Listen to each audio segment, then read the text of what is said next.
Hello friends, आज हम बात करेंगे ट्राइग्लिसराइड लेवल्स को कम करने के लिए कौन कौन से खाद्य पदार्थ हमारी मदद करते हैं। इस बारे में ट्राइग्लिसराइड एक काफ़ी इंपॉर्टेंट लिपिड का या कोलेस्ट्रॉल का पार्ट है, जो कि हमारे बॉडी में अगर ज़्यादा होता है तो शरीर को अलग अलग तरह से नुकसान कर सकता है, ब्लॉकेजेस डेवलप कर सकता है। हालांकि ये कोलेस्ट्रॉल या एलडीएल कोलेस्ट्रॉल जितना डेंजरस नहीं होता, लेकिन फिर भी इसे कंट्रोल करना अनिवार्य है, खासकर उन लोगों के लिए जिनको डायबिटीज़ है और जिनको अलग अलग तरह के ब्लॉकेजेस ऑलरेडी हो चुके हैं। उनके लिए इसे कंट्रोल करना डेफिनेटली ज़रूरी है। तो आज हम बात करेंगे कौन कौन से खाद्य पदार्थ इसमें आपकी मदद करते हैं। टॉपिक पर जाने से पहले जो लोग हमारे चैनल पर नए हैं उन्हें रिक्वेस्ट करूँगा कि चैनल को सब्सक्राइब करें, वीडियोस को लाइक और शेयर करें। ट्राइग्लिसराइड्स को कम करने में फैटी फिश यानी कि सैल्मन, मैकरल, ट्राउट, सार्डिन्स, ये सारी फिशेस में ओमेगा 3 फैटी एसिड होता है। ये आपके कोलेस्ट्रॉल लेवल्स को कम करने में मदद करता है। एटलीस्ट हफ्ते में इनको 2 बार आपको लेना चाहिए। बहुत ज़्यादा ऑयल में इसको फ्राई नहीं करना चाहिए, थोड़ा स्टीम करके ग्रिल करके इनको बनाया जा सकता है। ये आपके कोलेस्ट्रॉल लेवल्स को कम करने में मदद करता है। ट्राइग्लिसराइड्स पर विशेष इसका इफेक्ट होता है।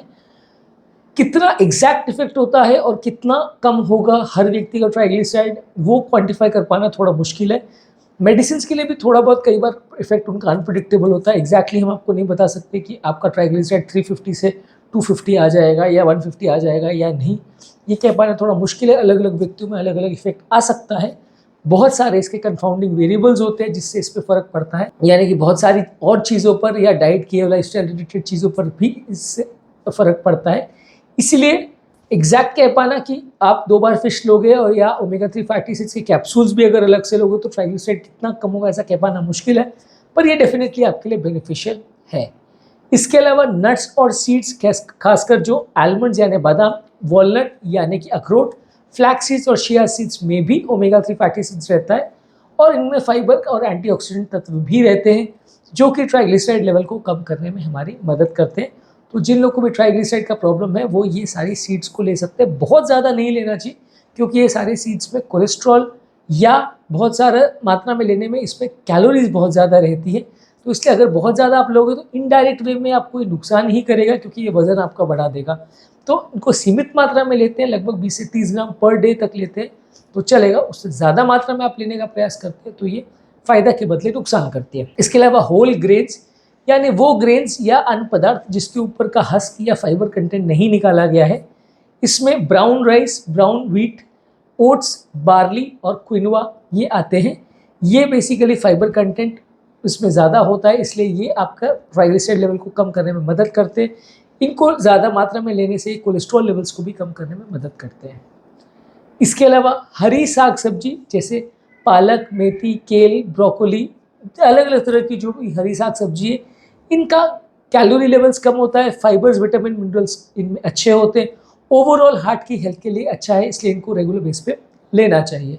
इसके अलावा एवोकाडो यानी एलिगेटर नाशपाती, ये मोनो अनसैचुरेटेड फैटी एसिड्स में काफ़ी रिच होता है, तो ये ट्राइग्लिसराइड लेवल्स को कम करने में मदद करता है। इसी तरह से berries, blueberry, Raspberry, strawberry, blackberry, ये सारे बेरीज में एंटीऑक्सीडेंट्स तत्व अच्छे होते हैं, फाइबर कंटेंट अच्छा होता है, तो ट्राइग्लिसराइड वाले पेशेंट्स के लिए अच्छा है। ऑलिव ऑयल में मोनो अनसैचुरेटेड फैटी एसिड्स अच्छा होता है, तो इसको आप कुकिंग के लिए यूज़ कर सकते हैं, लेकिन इसमें थोड़ा सा स्मेल का और इसका थोड़ा बहुत स्मोक पॉइंट कम होने की वजह से लोग बहुत ज़्यादा इसको कुकिंग के लिए नहीं यूज़ कर पाते। पर अगर इसको गार्निशिंग के लिए या थोड़ा बहुत कुकिंग के लिए यूज़ करें तो ये कंपेरेटिवली बाकी ऑयल से ज़्यादा हेल्दी है। ऐसा नहीं कहूँगा कि आप अलग से ऑलिव ऑयल को पीना चालू कर दें तो वो आपका ट्राइग्लिसराइड कम कर देगा। बाकी ऑयल्स के बदले इसको लेंगे और सीमित मात्रा में लेंगे, अच्छा है, कुछ फ़ायदा कर सकता है।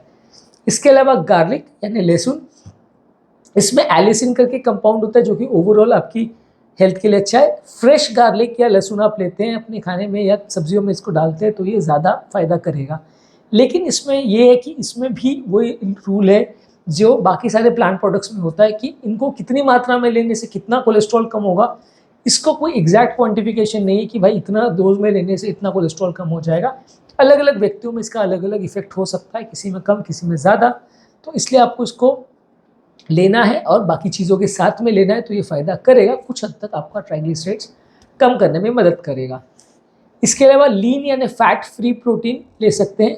इसमें आप एनिमल बेस्ड प्रोटीन्स में कुछ जो लीन प्रोटीन्स रहते हैं, जैसे कि टर्की या चिकन में अगर आप उनका स्किनलेस पोर्शन लेते हैं, यानी उनका जो फैटी पोर्शन है उनको हटा के लेते हैं, या कोई भी प्लांट बेस्ड प्रोटीन लेते हैं जैसे कि दालें हैं, सोयाबीन है, स्प्राउट्स हैं, अंकुरित चीज़ें, तो ये आपका ट्राइग्लिसराइड लेवल को कम करने में मदद करेगी।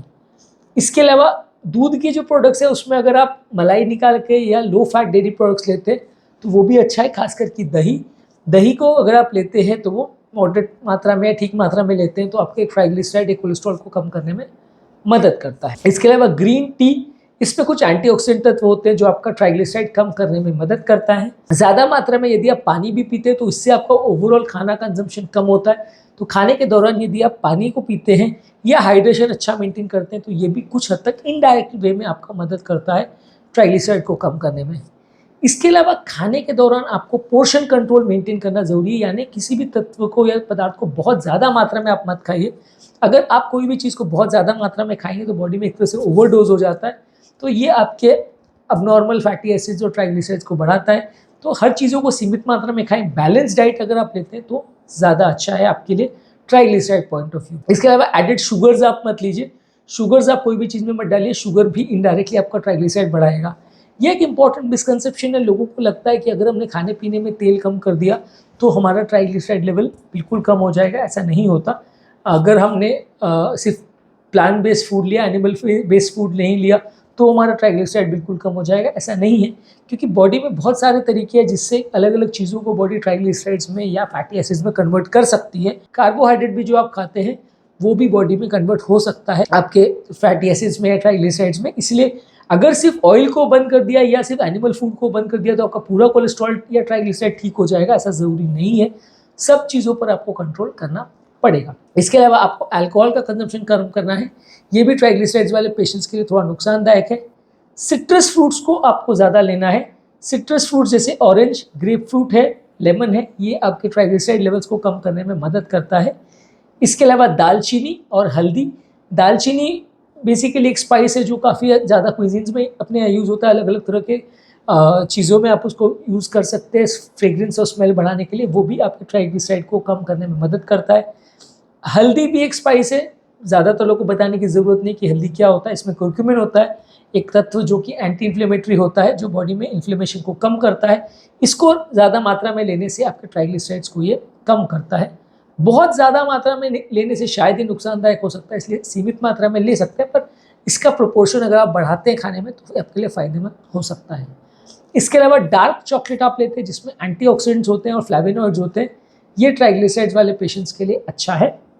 आप अगर मिल्क चॉकलेट लेते हैं या शुगर वाले चॉकलेट्स लेते हैं तो वो नुकसानदायक है। डार्क चॉकलेट में शुगर कम होना चाहिए, कोको ज़्यादा होना चाहिए। टोफू और सोया प्रोडक्ट्स जैसे सोया मिल्क है, सोया पनीर है, ये सारी चीज़ों को आप लेते हैं तो आपके कोलेस्ट्रॉल लेवल्स को, ट्राइग्लिसराइड लेवल को कम करने में मदद करता है। इसको आप ज़्यादा मात्रा में ले सकते हैं, ये आपके लिए ज़्यादा हेल्दी है। इसके अलावा ओट ब्रांड, इसमें फाइबर कंटेंट अच्छा होता है। ये ओट का ब्रांड है, ओट का हस्क है, इसमें फाइबर कंटेंट अच्छा होता है। इसकी कार्डियक प्रोटेक्टिव इफेक्ट्स है, आप इसको रेगुलर बेस पे लेते हैं तो ये ट्राइग्लिसराइड लेवल को कम करने में मदद करता है। इसी तरह से एडामेम जो कि यंग सोयाबीन यानी कच्चे सोयाबीन को से बनता है, इसमें भी आपके हेल्दी फैट्स और प्रोटीन्स रहते हैं, तो ये भी आपके ट्राइग्लिसराइड लेवल को कम करने में मदद करता है।